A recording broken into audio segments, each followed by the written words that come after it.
émission Pencum Thiès dikkaat na dañuy jéglu bu baax a baax gis ngeen waxtu wi fu mu toll daanaka ñetti waxtu teg na ñaari fukki simili ak ñeent muy 15h24 monsieur le maire rek moo xaw a retard tuuti rek ñu di ko jégal ndax noonu la yitte bari jiite yombul amoon ay gan kër yu xam naa ak yooyu moo war xëy na rek mu tardé ñu ngi koy jégal loolu aussi jégalu seen ci seen auditeurs yi jégalu seen baax a baax ci kaddu gi Ibrahima Ndiaye la seen émission Pencum Thiès comme ni ko waxee dikkaat na monsieur le maire Momar Ciss moom mi nga xam ne moo jiite commune bu Kër Moussa tey moom lañu dalal monsieur le maire sans tarder rek ñu ngi lay nuyu. ñu ngi lay fay bu baax Ibrahima. di am mbégte teew fii ci seen émission bi di Pencum Thiès. comme ni nga ko waxee léegi aussi ñuy jéggalu rek ci auditeurs yi nga xam ne waxtu wi bu daan jot rek day fekk déjà branché nañu seeni rajo pour war a déglu Pencum Thiès. li ko waral nag mooy comme ni nga ko waxee léegi rek xam nga ñun moom. da ngay nekk ak ay gan tout le temps même bi may ñëw sax dama mujjee fipp rek pour mën a ñëw. moo tax ñu def retard bi vraiment ñu ngi koy jéggalu bu baax ci suñu seen auditeurs yi ak képp koo xam ne yaa ngi déglu Walfadjri FM. rapidement rek xëy na ñu bëri xam nañu miin nañu Momar Ciss miin nañu ko ci jiitalu maire bu Kër Moussa waaye bu ñu doon wax kan Momar Ciss lan nga ñuy tontu. waaw Momar Ciss benn citoyen la rek bu dëkk Kër Moussa précisément juddoo ci village bu ñuy wax Tuguni mu nekk ci biir commune Kër Moussa jiite fii commune bi aussi depuis 2002 étant comme président communauté rurale def ci ñaari mandat troisième mandat ñëw di nekk comme le maire de la commune de Kër Moussa di aussi membre du haut conseil des collectivités territoriales. depuis kañ nga sori ci politique bi parce que ci mairie Kër Moussa defe naa ni yàgg dafa ñaata mandat nga amagum. waaw foofu yàgg nañ ci mais pour politique moom. mën naa ne à l'âge de 15 ans fekk man dugg naa politique mais samay activité politique maa ngi ko commencé à 74. 1974. 1974 boobu lay PDS taxaw 74 Abdoulaye taxaw la kenn ko loolu yàgg na. voilà mais fan nga doon milité réellement. booba fekk man maa ngi milité ci sama commune. muy à Kër Moussa. foofu laa milité woon. je me rappelle très bien avec des responsables yoo xam ne ñi ci ëpp yëpp. vraiment ñu ngi leen di ñaanal yàlla dundatuñu. boobaak léegi aussi vraiment ñu ngi ci terrain politique bi mosuñu ko quitter aussi à un moment. mais ci ban parti. booba itam maa ngi déparé sama politique ci parti démocratique sénégalais PDS. waaw ci laa nekk parce que le congrès de 1974 à Kaolack. j'étais présent quand même fekk ay xale lañu. et depuis lors aussi quitté wu ma terrain politique ba tey jii. kon yow PDS nga mos a milité. PDS laa mos a milité. mooy première parti bu ma mos a dugg. mooy première parti bu ma mos a milité. jusqu'à en 2016 ci laay soog a jóge PDS rejoindre. l'APR. la coalition Benno Bokk Yaakaar. voilà. moo ngoog kon nag mu ngi noonu ñu ngi koy gërëm di ko sant di wax moom mooy sunu gan moom mi nga xamante ni moom mooy rek Momar Ciss tey jii comme ni mu ko waxee moom mooy sunu gan mu jiite commune bu Kër Moussa. lu waral loolu parce que aussi yow yaa ngi woon ci sa commune. yàgg nga fa parce que PDS li muy ba Abdoulaye Wade jël nguur gi 2000. yaa ngi ànd ak moom ci nga jëlee. commune Kër Moussa. nga gagné ko nekk ca. Abdoulaye Wade quitté en 2012. ah peut-être 2012 ba 2016. muy 4 ans après. su ma juumulee. nga doog rejoindre coalition Benno Bokk. pourquoi option boobu lu tax nga xaar ba heure boobu nga waroon mën a des ci PDS continuer de gérer sa mairie. parce que quoi qu'on puisse dire aussi Momar Ciss moom defe naa ni Kër Moussa moom.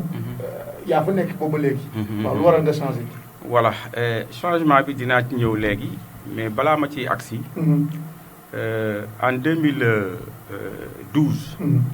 bi nga xamante ne PDS perte na pouvoir bi taxul man ma quitté. et pourtant ñu ngi nekkoon di préparer élection législative. élection locale et terewul bi ma demee élection locale dama gagné. c'était pour ma wane sama force ba pare. parce que booba fekkante ne ñu bëri ay camarades yu bëri ay frères yu bëri yoo xam ne ñoo bokkoon nekk PDS. te ñu nekk APR parce que bu ñu fàttali ne aussi APR bon PDS la rek. waaw ñu ngi ma koy wax mais taxul ma dem. mais nag dama bëggoon wane sama force ba ñu xam ne du question parti moo may tax a gagné mais c'est la personne du Momar Ciss mooy tax man ma gagné. ma dem élection en 2014 deme ko ci bannière PDS gagné les élections ba pare soog a préparé sama bopp nag ba 2016 ma soog a ànd ak ñi ma àndal rejoindre APR ci càkkutéefu président Macky Sall. ndax it xamante woon nañu bi ñu nekkee PDS xëy na xam na sama valeur ñàkk koo xam. loolu moo tax aussi mu sàkk woon pour man itam ma ñëw ma ànd ak moom liggéey. te la taxoon aussi ma rejoindre ko xëyu la xëy rek wax ma ko man ma jóg dem ànd ak moom. jàngat naa ko bu baax xoolaat ko am na lu ma xamoon ci moom mais comme changé na position. il faut ma xool ndax na ma ko xamee woon démb ak bërka démb loolu moo nekk ci moom ba pare. loolu bi ma ko xoolee ba mu leer ma ne mu ngi ci loolu. ci laay soog a préparé pour rejoindre APR. te xalaat naa ne itam ba ma ko rejoindre ak léegi amul benn élection boo xam ne dem naa ko te gagné wu ma ko. dëgg voilà. mu ngoog kooku mooy Momar Ciss maire de Kër Moussa Moom may daal mais li si jaaxal nit ñi mooy PDS boobu. nga nekkoon nga xam ne moom nga mos a milité 74 ba 2012 ba 2016. parti boobu muy continuer di am ban relation continuer di am ak ñoom lu tax nga quitté foofu pourtant war nga ci mën a des parce que ki dégg Momar Ciss di wax. ak ni nga yegg ci maire bu commune bu Kër Moussa. xam ne yow du ñàkk doole. peut-être aussi du ñàkk moyen. jox nañu la bopp. askan wi yooyu yëpp lu tax nga quitté. voilà xam nga dafa mel ni maire yi. ku ci àndul ak pouvoir wala ñu bëri. dem nañu rek xëy na voilà. loolu la ñu mën a jàngal non xam nga parfois aussi nit ñi dañuy foog ne nekk nga ci parti bi jóge nga fi. peut-être dafa am lenn lu tax comme ni ñu ko tuddee transhumance moo la boo xam ne sax man bëgguma ko parce que boo xoolee li muy tekki dafa c'est pas humain. mais du loolu xam nga dañu nekk ci réew moo xam ne dafa toll ci ñu war ko tabax. lépp loo xamante ne dafay tax la nga xamante ne moom ci dañu war a avancer nga bàyyi ko ginnaaw yaa ngi gën a tardeel sa bopp mais yaa ngi gën a tardeel réew mi. parce que bu ñu fàttali ne depuis l'indépendance jusqu'à nos jours dafa am retard bu mag boo xamante ne peut-être gap boobu nit ñi daawuñu ko seetlu. exemple bi may joxe bi may ñëw ci commune Kër Moussa en 2002. li ma fekkoon ci ay villages ci pour les 36 villages. il n'y a que quelques villages yoo xam ne mun nga leen compter ñoo amoon électricité. ñoo amoon ndox ñoo amoon yenn infrastructures yi ñoo amoon ay écoles. mais tey depuis bi nga xamante ne jóge nañu nekk nañu pouvoir li ñu jéemoon mën nañu ko. ba ñu jógee pouvoir ma rejoindre l'APR. beneen pouvoir. seet nañu ne la nga xam ne defoon nañu ko multiplier nañu ko à plus de 4. ndax pourquoi ma wax loolu. avant 2014 maanaam avant 2012. la majeure partie li ëppoon ci samay villages yi. amuñu woon ndox amuñu woon électricité. mais tey parmi les 36 villages. il n'y a que 3 villages yoo xamante ne tey ñoo des amul électricité. te bari na ci yoo xam ne yëpp maa ngi ko liggéey ci fonds propre. donc bon loolu. loolu lañ doon bëgg te loolu aussi mooy pacte bi nga xam ne moom laa signanté woon ak président Macky Sall. mooy lan personne Momar Ciss amul solo. li am solo mooy li population bi bëgg soo leen ko defalee. non seulement dinañ ñëw ànd ak yow mais man bu ma àndul woon yow sax ñëw ànd ak yow. waaw mais est-ce que joxoo dëgg aussi ñi naan maire yi léegi ku demul rangé wu ci pouvoir bi daanaka sa affaire du baax sa liggéey day taxaw doo mën a defar dara ndax seen moyen dafa limité wu. donte yow wax nga ko am nga fa force yàgg nga fa lool. depuis 2000 ba 2002 ba 2012 ba 2016. et pourtant yaa ngi doon gérer. comme ni nga ko waxee ba nga doon ñëw fekk nga foofu dara amu fa daanaka. mais ñëw nga fexe ba doxal lu bëree bëri. même donte en 2012. wala ci 2016 ba nga duggee ci Macky Sall. pouvoiru Macky Sall bi mu jiite. muy ko xam benn boo ko yaakaar. ci la nga gis affaire bi gën a garaaw. mais est-ce que joxoo ñuy dëgg ñi nga xam ne jàpp nañu daal. yéen maire yi bu ngeen am le pouvoir seen dara du sotti. non xam nga man gisewu ma ko noonu. xam nga lu tax. xam nga nii dañuy foog ne par exemple boo ñëwee ànd ak pouvoir. dafa am leneen loo ciy gagné sur le plan personnel. mais loolu amul. li am mooy pouvoir de toute façon. ki ànd ak pouvoir bu fekkee wax nañu nag te dëgg rek tax. bokkul ak ki àndul ak pouvoir. parce que nag daasal paaka ma rendi la kenn du ko def. amul benn pouvoir. bu mën a taxaw di jàppale koo xamante ne day gor say tànk c'est pas possible mënut a nekk. mais loolu bu non côté pour la considération politique la. mais bu fekkee pouvoir rek di jaar yoon. état rek en tant que état. ku ki nekk opposant ak ki nekk ci yow war nga mën ci wàllu gestion. loo xam ne ñëpp ko bokk. def naa lu warul am xaj ak seen. waaw bu dee loolu. amul xaaje ak seen. d'accord mais gis nga nag. réalité yi pays yi dañ koy xam. réalité yi mooy lan. pouvoir bi bu fekkee ne nekkuloo ak moom. mais quoi qu'on dise say moyens dafay limité wu. man loolu laa gëm. kon est-ce que bokkul la gën a motiver nga dem rejoindre Macky Sall. pour gën a dimbali sama askan. ndax bi ma ko rejoindre lépp lu ma bëggoon defal na ma ko ci sama biir commune bi. waaw mais 3 villages yooyu des yaa ko lim 3 villages yi ba léegi des na yoon yi également ci biir commune bi ni ñu yaakaare woon xëy na mbir bi dafa gaaw ndax yow sa commune bokk na commune yu gën a am doole ci Sénégal aéroport baa nga fa. Dangote nga fa ak ñeneen ak ñeneen. mais tey boo toog ngay lim nga ne ñetti villages yooyu amul courant. est-ce que ñooñu ñoom mën nañu ko dégg ñuy dëkk ci dëkk boobu. ak ñeneen waaw xam nga dañuy wax ne comparaison n'est pas raison xaw ma nu ñu koy waxeeti ci wolof. waaye mën nañu utiliser loolu. tey Kër Moussa. 36 villages du ma tudd benn commune. mais y a des communes yoo xam ne dem nañ ci ay 96 villages. mais villages yi ñuy électrifier mën nga leen wàññi. donc bon pour man. def nañu effort bu baree bari ba nga xam ne ñetti dëkk yooyu nga xam ne des nañu man je pense que bu fekkee ne xool nañu pourcentage bu ñu am dina leen metti amuñu courant de mais nag dinañu xam ne vraiment ñu ngi liggéey te jàpp naa ne sax avant at mi di jeex. incha allah ñoom ñëpp dinañu am courant. ah mbaa doon promesse électorale ndax di élection locale yi. non man du ma def promesse électorale. dem naa ci benn dëkk. ñu ne ma bu courant bi ñëwul du ñu wate may leen bon du ngeen wate ndax fekk élection mënu ma fi indi courant mais li ma wóor mooy dinaa fi indi courant ma signanteeg ñoom benn pacte mais tey courant baa nga fa tàkk na. voilà. côté ndox waa ngi def leen courant def mel ni courant moom daanaka comme ni nga ko waxee. def nga ci ay jéego yu am solo. mais côté ndox. waaw ndox mi aussi amul benn village boo xam ne amul ndox. doy na ak doyul nag foofu la mbir mi nekk. parce que itam mënuñu ko am à 100%. mais amul benn village ci 36 villages yi boo xam ne tey amul ndox. waaw lépp robinet yi dugg nañ fa ndox. yëpp robinet yi dugg nañ fa ndox mi dugg na fa. parce que mbaa ngi lay déglu de. moo tax ma di ko wax li may wax ñoom mën nañu ko suivre. mu ngoog côté boobu moom chapeau mais ci côté yoon. problème bi moom mooy enclavement yi. dëkk yoo xam ne yu mag la yoo xam ne. mbirum yoon. moom mooy problème Kër Moussa. effectivement. te yow pouvoir nga àndal xam nga ñi boo waxee ñu ne mairie amul doole pour defal tali. waaye nag ànd nga ku jar a àndal yaa ne yaa choisir Macky Sall ànd ak moom. mais ba kañ yoon yi ba kañ. chaque jour yoon yi nañu ko defar ba léegi suñu daal. non yoon yi.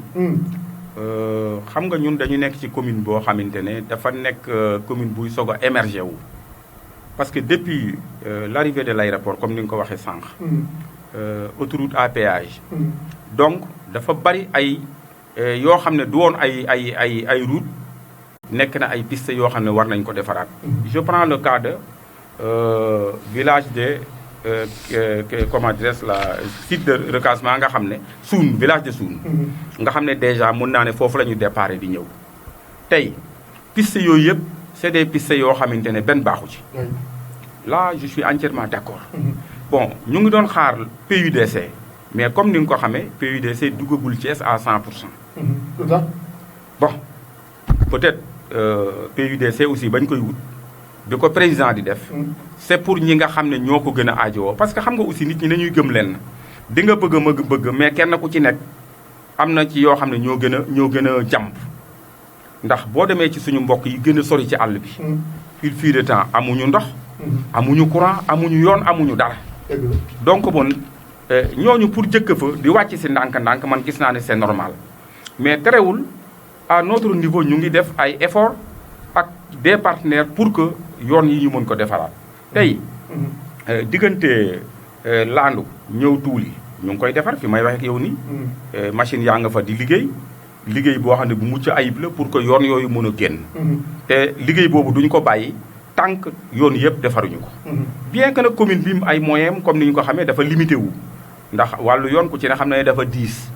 mais nag partenaires yi nga xam ne mel nañ ne ay Ageroute Eiffage nga xam ne ñoom dañuy liggéey ak ñun. côté boobu aussi ñu ngi ciy jàpp boo demee zone nord bi aussi Dangote mu ngi ciy jàpp. pour que yoon yi mën ko lëkkale ba nga xam ne dem beeg dikk bi dina gën a mën a yomb. mais lu laal bu woon wax yow sa commune aéroport baa nga fa responsable sociétal des entreprises ak Dangote. ñooñu yow fu mu nekk ñooñu bu ñu defoon li ñu war a def defe naa ne yow. doo jooy benn yoon. waaw pourtant ñoom nag ñu ngi def parce que dans le cadre de la RSE. kenn koo ci gis aussi li nga mun yaa ngi koy def mais xam nga RSE bi ñun ñoo koy orienté. fan lañ koy orienté ci li nga xam ne moo gën a nekk soxla askan wi. tey su ma jëlee par exemple Dangote boo ko waxee ku tudd Dangote da nga naan zone sud zone nord bi. côté boobu dañ fa amoon problème bu rëy parce que xale yi pour ñu jàng dañuy ñëw ba Pout wala dem ba Kër Moussa. vraiment ñu am ay jafe-jafe. dans le cadre de la RSE la nga xam ne Dangote war nañu ko jàppale mais dañ ko fab tabaxee ko CM bu mucc ayib boo xam ne ñëpp a gis nañu ko. pour que coono boobu xale yi nekke woon mu mën a dañ ci ñoom. donc beneen yéen aussi ñu fab loolu defaat leneen petit à petit mais l'oiseau fait son nid. comme on le dit. n'est-ce pas. waaw mais bu ñu jëlee par exemple le cas de aéroport defe naa ni am na lu fa xewoon ci wàllu A2S. je pense très bien. ñu sollicité nga am ko envoyé woon mu ne leen bu dee fekkee mbirum kay ak ay dig. moom rek lañ ngeen di jàppale. loolu suñu maire côté boobu moom amu ci problème. ñun ay mur ay clôture ay classe ak yooyu maanaam construction yu gën a am doole loolu la ñuy xaar ci ñoom. xam naa problème bi ngay wax ndax jamono yële passé dafa am ay fournitures scolaires yu ñu doon jagleel.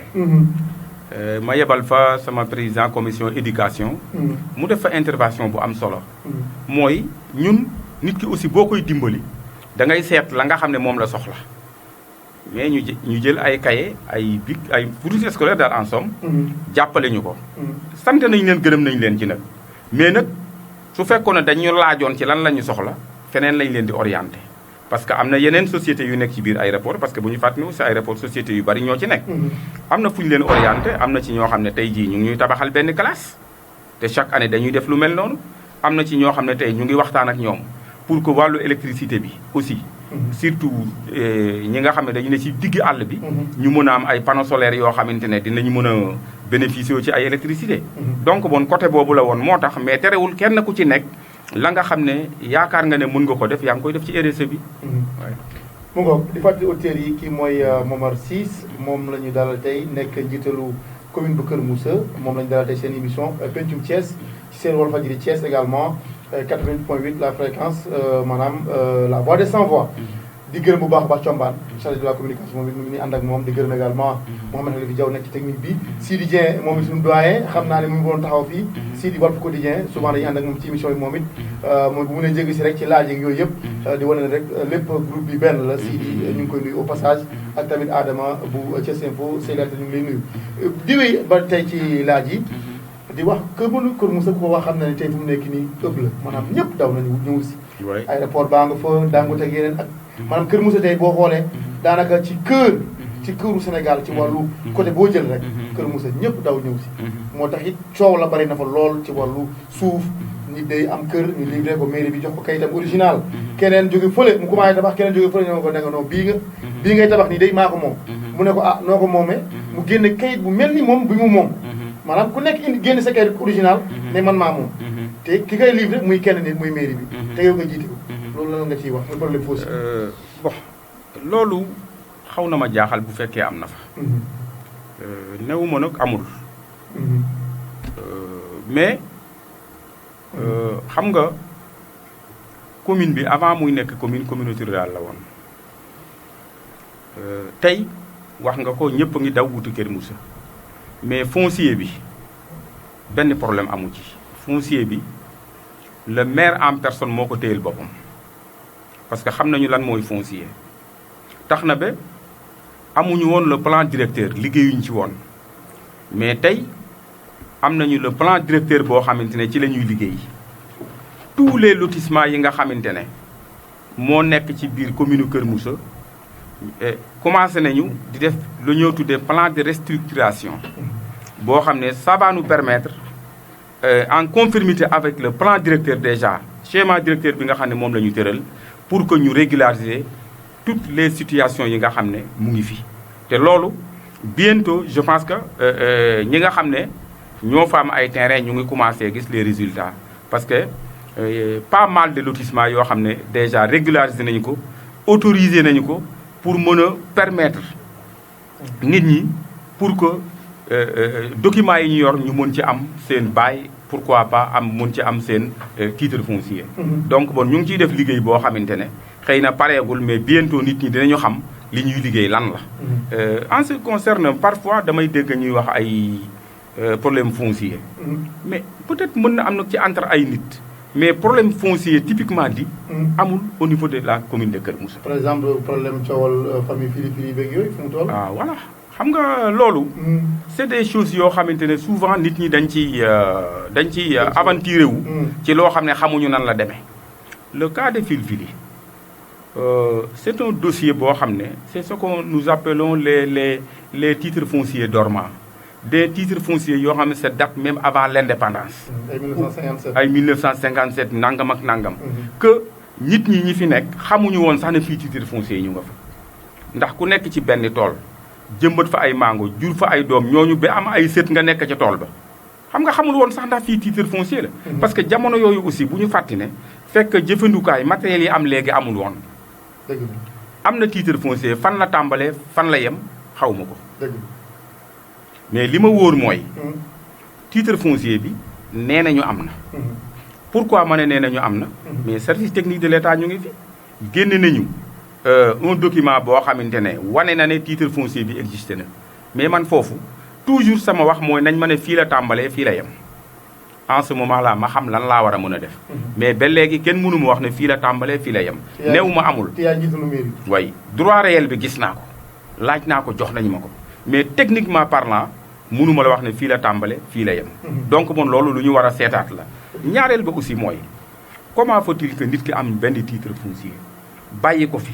nit ñi di fi bay di fi dëkk pendant 40 ans nga soog a ñëw vraiment dellusiwaat ne fii sama titre foncier c'est un problème boo xam ne damay interpeller l'État central pour que mu jóg ci ndax ñu xool nan lañ ko war a mën a régler parce que c'est un problème très récurrent dafa bari ci biir commune yi à Kër Moussa am na fa mais nag ci yenn zones yi rek la parce que Kër Moussa titre foncier yi ñu fi mën a nekk mënees na leen a wàññi côté Kër Moussa la ñu nekk c'est-à-dire su ma nee Kër Moussa le village de Kër Moussa benn titre foncier bu fa nekk muy bu fili boobu ñu wax ak beneen boo xam ne diocèse de Dakar moo ko moom ñaari titre foncier yi moom laa xam au niveau de Kër Moussa voilà donc moom mooy Momar Ciss moom la ñuy dalal maintenant tey bu ñu doon def xayma ci wàllu réalisation comme ni ñu ko waxee 2002 ba 2020 c'est 18 ans car macha allah defe naa ne xanaa bi mooy sa dernier balaa ñu ñëw si loolu sax d'ailleurs boo ñu doon xayma tey boo doon toog nga ne man en tant que citoyen de Kër Moussa jiite mairie bi pendant 18 ans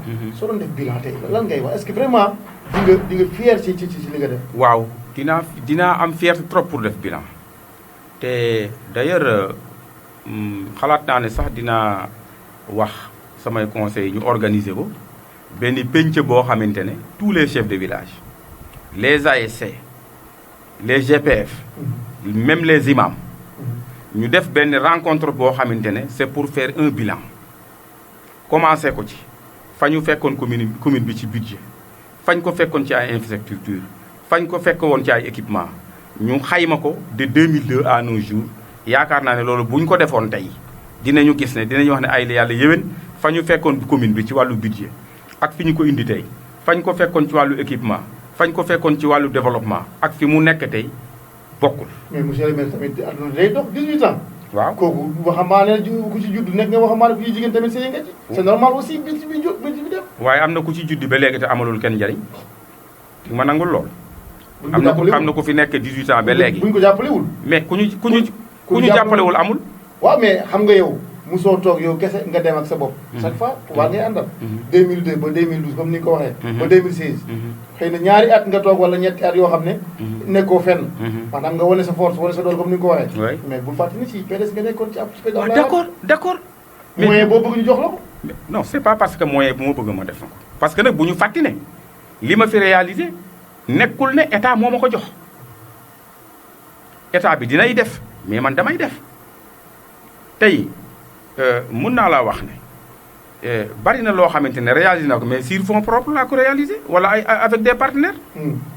oui avec des partenaires. comme lan lu jëm ci wàllu santé tey bu ma amee ay ambulance c'est pas parce que état moo jënd ambulance jox ma dama ko am dans le cadre de la coopération décentralisée wala ma dem ma jënd ko indi ko ak yeneen donc bon commune bi aussi dafay liggéey nekkul commune boo xam ne dafa tëdd di nelaw ñu ngi wut ay moyens financiers yu conséquents di ko dellowaat ci biir commune bi donc bon nekkuñu fi di xaar aide boo xam ne état bi moo ñu koy def ñun ñu soog a def non. mais yaa ngi tudd santé côté poste santé yi moom commune bi jooy na poste santé poste santé yi bariwul de.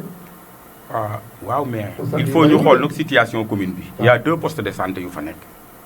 2 postes de santé mu ngi fi ak 8 ou bien 9 cases de santé zone centre bi am na benn poste de santé non doyul d'accord mais xam nga wàllu santé dafa xaw a transversal c'est pas parce que mun nga xëy tey jii rek lépp nga defatoo ko parce que santé du luy xaar mënul xaar xam nga mun nga ne nit ki fa ñuy fajoo mënuloo xaar fa ñuy defee nangam mën nga xaar def sangam ñu defar ko mais faju moom ala kulli xaal dañ ko war a def ca ne mu gën gaawe loolu aussi ni commune yëpp di doxe vraiment noonu la ñuy doxee aussi mais nag li ñu xam ne mën nañu ko def ci poste de santé yi mais ñu ngi ko ciy jéem temps soit mais nag la santé avant tout mais aussi xam nga bu fekkee ne amoo ay poste santé yu mag yu bari bu tasaaroo ci biir commune bi pare yoon yi baaxul jigéen ñi war a mucc wala mu bu tawee yow xam nga kon mosul mu mel bu tawee yoon yëpp ay dagg yenn villages yi ils sont complètement coupés ak seen yeneen moromu dëkk yu mag yi loolu kooku on ne disconvient pas lu am la loolu doy na waar lu am la mais ñu ngi ciy liggéey xam nga man bi may soog a ñëw ci commune bi dama tëral benn programme boo xamante ne court moyen long terme parce que nag mënuñu xëy ñu defandoo lépp loolu bañ ko defee ak léegi gis nañu ne secteur yi ñu war a laal yépp amul benn secteur boo xam ne bàyyi nañ ko ginnaaw liñ ci war a def defuñu ko xëy na nag lañ ci war a def yépp mëtagul parce que nag dañ koy wax ndar xëyu la xëy rek sotti mais nag ñu ngi ci yoon wi loolu nga wax ci affaire yoon yi man mii maa ko jëkk a déploré man mii booy dem sama kër tey jii gis nga yoon wi ni mu mel mais nag suñu long terme bi ci la ñuy soog a toll fi mu nekk nii côté école yi réussir nañu ko mën naa wax ne amul benn village boo xamante ne amul école élémentaire am nañu ñaari CM troisième bi mooy bi ma la wax sànq ak benn lycée ñu ngi continuer aussi di xeex pour que yooyu gën a mën a continuer wax naa la wàllu ndox mi wax naa la wàllu électricité bi wàllu yoon yi nag tey mooy suñu problème numéro 1 ci la ñu war a taxaw. terrain yi également terrain yi doxin bi yéex na lool ah terrain yi doxin bi yéex na trop. yan terrain. terrain Kër Moussa yi mooy clôturé nga mais amagul grille de protection. mais très bien bu ñuy football bu ñuy final bu bit duggee di nga toog 5 minutes wala 10 minutes ngay orienté nit ñi toog leen vraiment. très bien terrain bi ñu njëkk a clôturé. waaw muy terrain Kër Moussa. boo fa demee tey ñu ngi def grille de protection bi dans 1 mois 2 mois dina pare. terrain bi nekk zone nord. sud pardon. muy suun. tey clôturé nañu ko. li match yi jeexagul moo tax mënuñu def grille de protection bi. mais jël nañu entrepreneur bi nga xam ne moo ko war a defar. mais nag comme defaguñu seen final moo tax mënuñu commencé liggéey parce que bu ñu ko commencé duñu ko mën a àggali. mais terrain yëpp ñaari terrain yi ñu am ñaari stade municipal yi ñu am. te néew na commune bu ko am nag. ñaar yëpp clôturé nañu te ñaar yëpp aussi daañu ci def ay grille de protection. oui. mu ngoog kooku mooy monsieur le maire Momar Ciss ñu continuer ba tey ci laaj yi tey aussi gis nga dëkk bii ñu wax ci politique nag. man dama yàggoon sax fi mu nekk da nga naan fu mu ne ni moom. doyal naa sëkk damay bay damay jox keneen ki léegi wala ma bay askan bi talal ku leen neex. jox ko mu jiite parce que 18 ans. vraiment c'est pas une mince affaire. dem li nga waroon def yëpp. sa yéene peut-être yegg na wala yeggagul. ndax da nga amaat ambition pour toogaat pour rek. continue ci di jiite Kër Moussa. waaw balaa maa yëgsi ci foofu d'abord da nga may sànq bi ñuy wax ci développement wu Kër Moussa. am nañu fi ay projets yu bari ndax am nañu fi benn projet Firuita avec des partenaires italiens. yoo xamante ne dafa am 304 hectares yoo xamante ne bi nga xamante ne population déplacée de l'aéroport sollicité nañu président. pour que vraiment ñu am compensation ci benn suuf vraiment président dafa répondre favorablement jël décret jox ñu ci forêt classée bi 304 hectares. c'était depuis 2013. mais population yi aussi amuñu kattan pour mën ko liggéey. parce que foofu liggéey ko dafa xaw jafe. yàlla dogal ci suñuy démarche ba tey depuis 2019 ñu am des partenaires italiens yoo xamante ne dañu signé ak ñoom protocole boo xamante ne protocole boobu dinañu mën a permettre. ñoom ñuy exploiter mais nag en collaboration avec les populations et la commune pour que population bi mën ci gagner non seulement ci contrat bi ñu di ci gagner si le terme financier xaalis boo xam ne bu am solo bu ñuy mën a dimbali ko ñoom population yi. mais ñoom aussi ñu di fa liggéey. emploi créé lañ fa créé ci emploi limu na vraiment fi mu nekk yaakaar naa ne ku fa dem tey. gis place ba. voilà plus de 200 emplois yoo xamante ne ñu nga fa tey ku fa dem di nga gis ne liggéey bu am solo ñu ngi ko fay def te kooku population bi yaakaar naa mën nañu ko waxal seen bopp. li nga wax léegi nag xam nga politique def naa fi temps d'année dama fiy jógee def naa fi temps d'année nangam. yooyu amul solo xam nga seul le dernier mot. population bi la damay dégg. mais aussi ça va arrêter également. d'accord ci laay ñëw. damay dégg seen le défunt président Sidi Lamine ñu ngi koy de passage ñu ngi koy ñaanal yàlla bu baax. yàlla yokk leeram. muy wax ne le dernier mot revient aux populations. au peuple sénégalais. yaakaar naa terme boobu lay utiliser mais man toujours loolu laay wax xam nga man teguma fi sama bopp. laaj naa nag mais teguma fi sama bopp mais wax nga ko léegi il faut savoir partir à temps. heure bu ma waree dem rek dinaa ko xam. ndax population bu ñu demee ba vomir ma rek balaa ñu ma naan demal man maay demal sama bopp. yeggaguñ ci nag mais heure buñ ci yeggee saa yu ma sentiree ne ñoom doyal nañ ci man rek man ma demal sama bopp doucement. voilà. bonne relation nga am ak yeneen maire yi fii ci sa kuréel mel ni maire yi Pout ak yeneen maire yi daal ci diwaan ci département de Thiès. voilà département de Thiès vraiment bonne relation la ñu am les 12 communes du département vraiment ñun ñëpp benn lañu. te pour vous confirmer loolu man fii ma toog. amu ci benn commune boo xam ne mënu ma wax ci turam. c'est pour vous dire que dañuy liggéey avec benn collégial boo xam ne. permettre nañu vraiment les 12 collectivités locales yi nekk ci biir département bi yëpp benn lañu. à part quelques exceptions quand même. parce que nag dans le cadre du Benno Bokk Yaakaar. mairie yi fi nekk am na ci exceptionnellement benn mairie boo xam ne contrôlé wuñu ko. mais néanmoins yàqul dara suñuy diggante ak relation ak ñoom.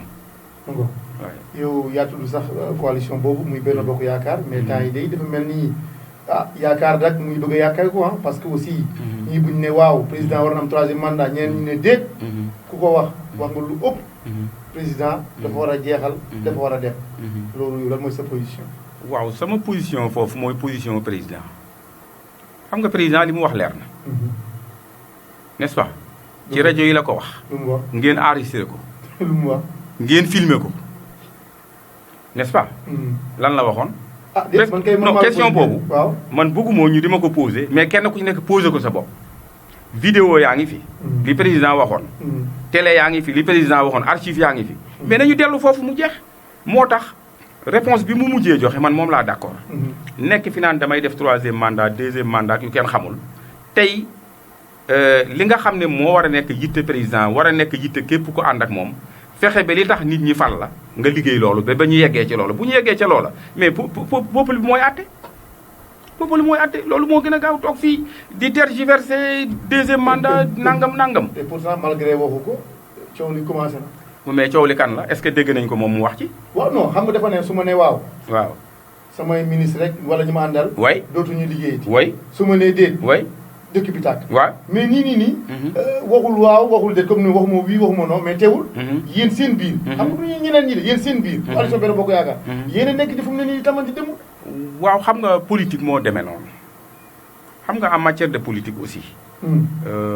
il faut que ñu xam ne politique tant que débat amul rek duutu bu doon lu ñuy dundal.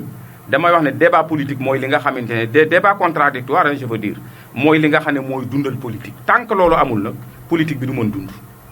mais ñenn ñi bu ñu waxee nii mais automatiquement di nga gis ñenn ñu génn wax léegi nag nit ñi ñoo war a juger lan la ñuy juger est-ce que li ñuy wax mooy li am wala déet man nag li ma mën a jàpp.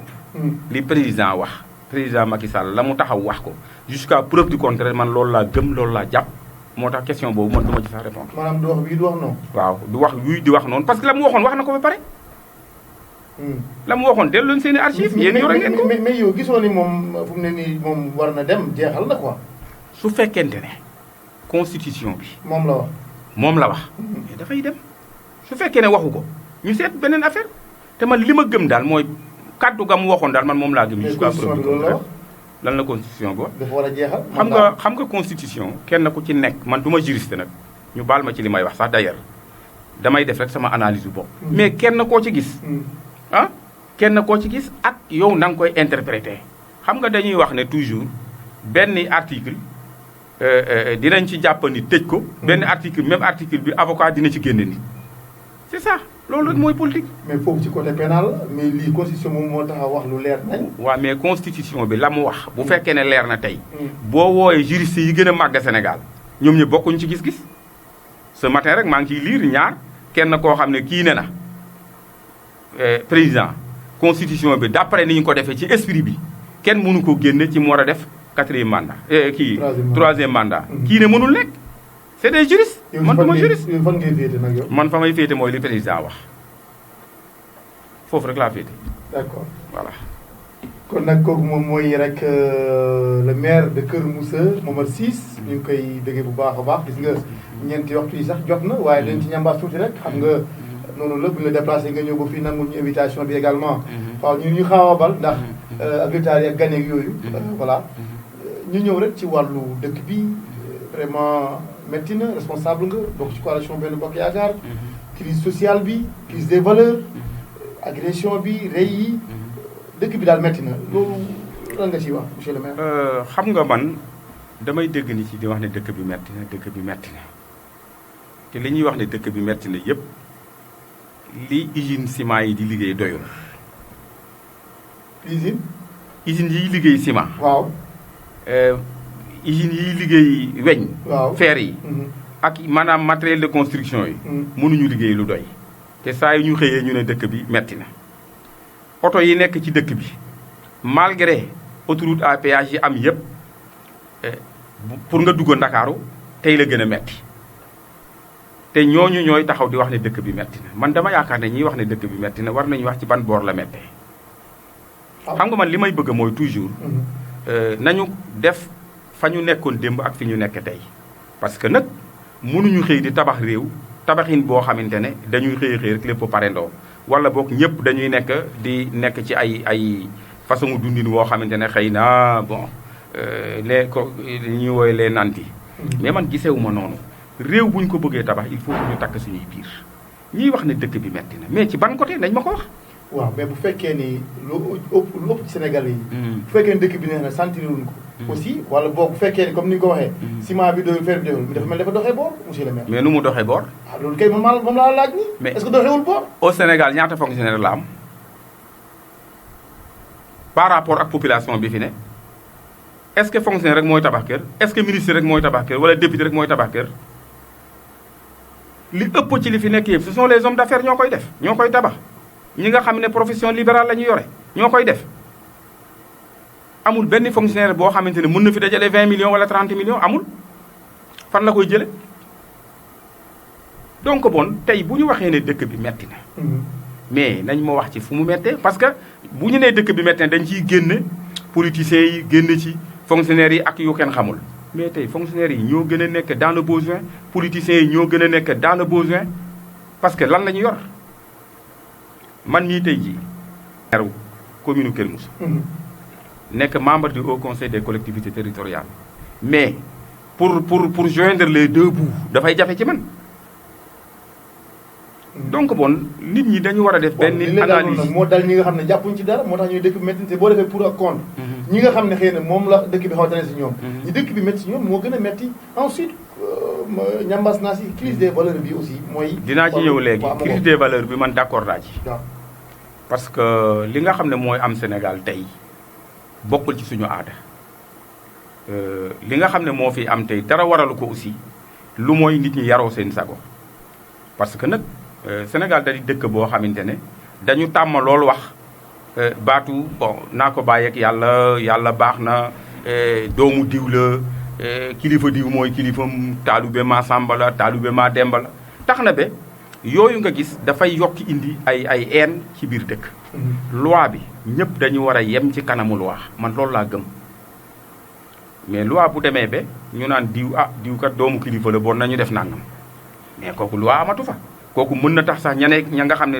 xëy na man tuddewuñu leen doomu kilifa parce que man xaw ma sax terme boobu mooy lan ñooñu aussi rébellé wu yooyu mën na indi ay vengeance yoo xam ne mën na tax sax agression bi yëpp gën a bari parce que kenn ku ci ne non c'est pas parce que xale yi amuñu xëy xam nga aussi nañu distinguer ay mbir yu bari la majeure partie des Sénégalais aussi daf ci bari ñoo xamante ne bëgguñu liggéey parce que da ngay nekk koo xamante ne ku la yóbbu ci tool pour nga bàyyi nga lànk yenn liggéey yi ku la ko sante nga ne du ma ko def parce que wees naa ko jàng naa école yor naa ay diplôme mais dans tous les pays développés tey ñi nga xamante ne ñoo nekk ci wàllu mbay mi ñi nga xam ne ñoo nekk ci wàllu càmm gi mais ñoo gën a nanti les fonctionnaires parce que fonctionnaire bi xam na li muy am waajay bay xamul sax ñaata lay am par année mais tey ferme bii ma lay wax nii majeure partie ña fay liggéey yëpp di gagné seen wërsëg mais ñooña tey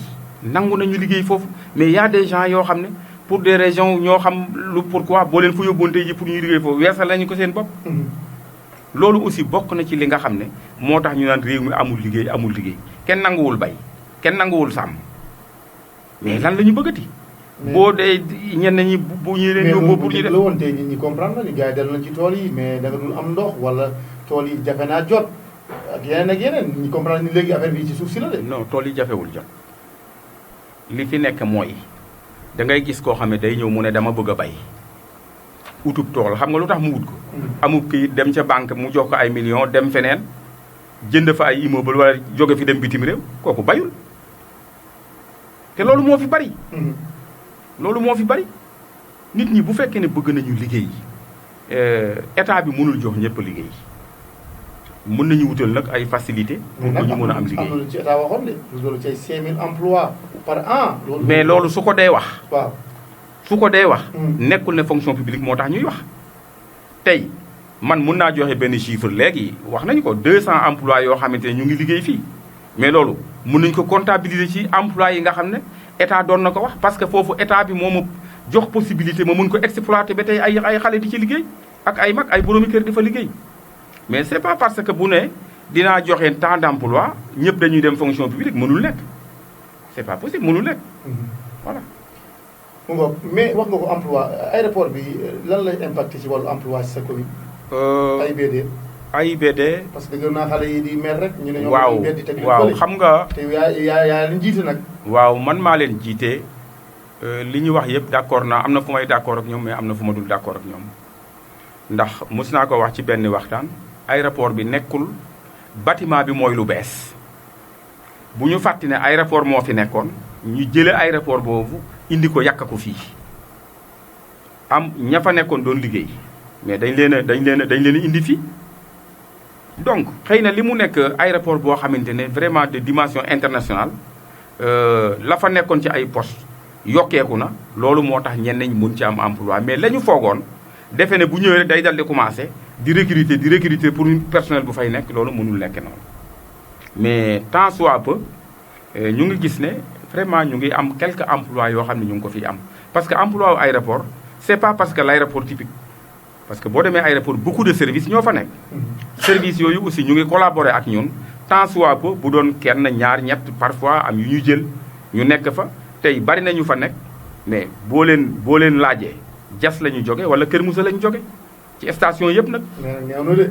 waaw d'accord néew na par rapport ak espoir bi nit ñi amoon. surtout responsable sociétal bi également. waaye néew na trop mais nag aussi bu ñu fàtti ne waaw bu ñu fàtti ne aéroport baa ngi soog a démarrer même sax tey sama yenn collègues yi dañ ma naan voilà yaa ngi yéen ak jas yéenay communes yi gën a naan parce que aéroport mais aéroport bi joxaguñu benn dërëm.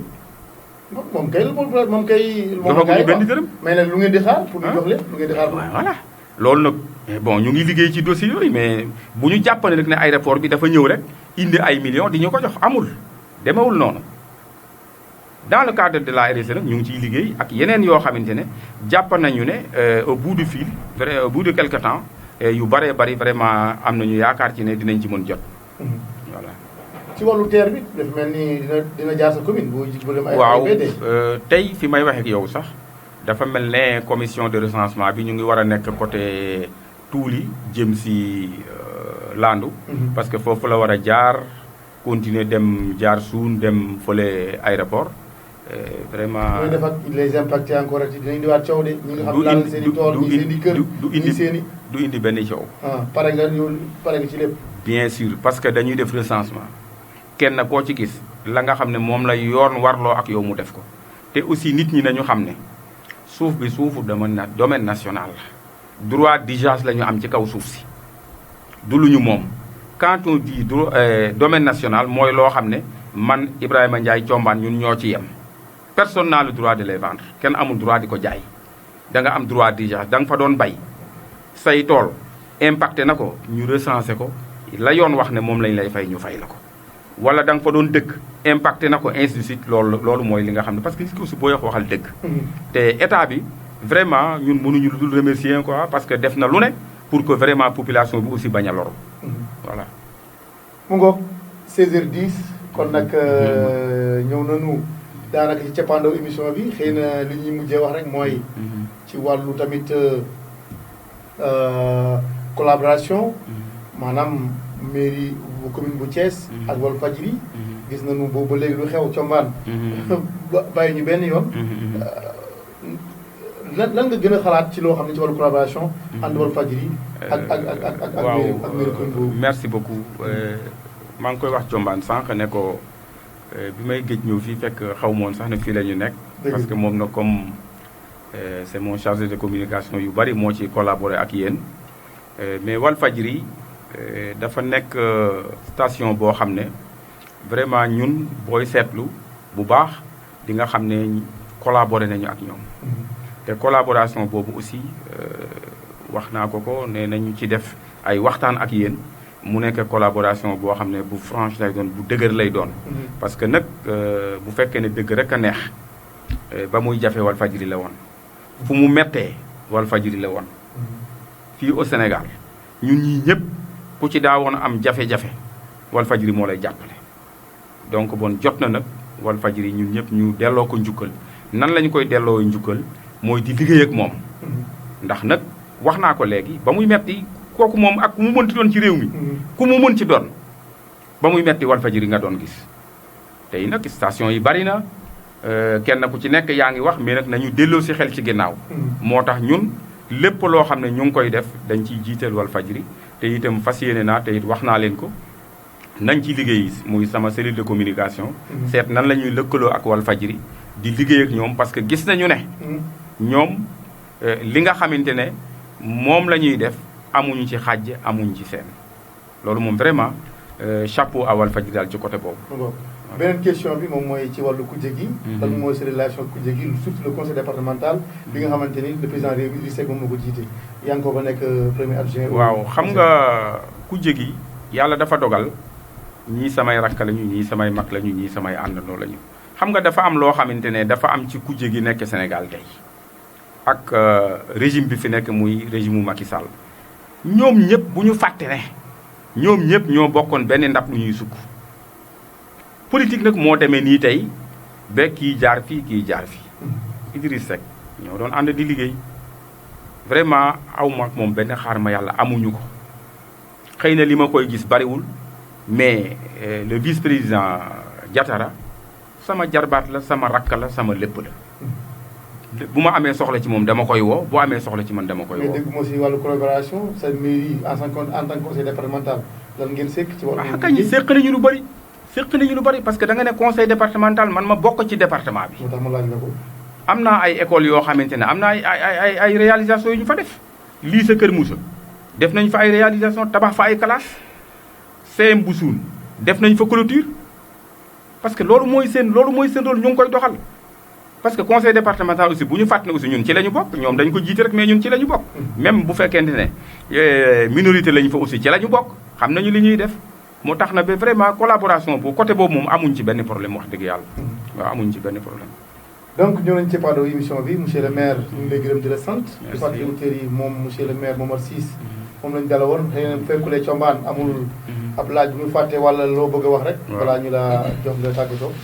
le dernier mot rek. voilà dernier mot mooy d'abord remercier population Kër Moussa yëpp ci confiance bi nga xamante ne vraiment mosuñu dañ di ma ko renouveler de 2002 à nos jours loolu néew ma amul mais li maire yi nga koy gis bariwul te xalaat naa ne li ñuy dégg coow bu jóge ci mairie bi bariwul néew ma amul nag.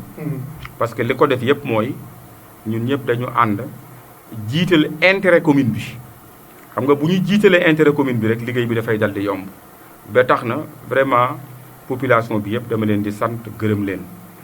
di leen ñaan aussi rek ñu gën a patienté tuuti rek ndax jàpp naa ne li ci des bareetul du ma ne à 100% li ñu war a réaliser yëpp dinañ ko réaliser mais cette année commune bi jël na ay mesures yu am solo ci wàllu étudiants yi sànq jotuñ ci yegg. Tous nos étudiants dans les différentes universités du pays fexe nañu ba ñoom ñëpp def nañu de sorte que ñu wutal leen ay dëkkuwaay yoo xam ne ñoom dinañ fa dëkk mënuñu leen fa dëkkal à 100% parce que le nombre des étudiants dafay gën a bari chaque année.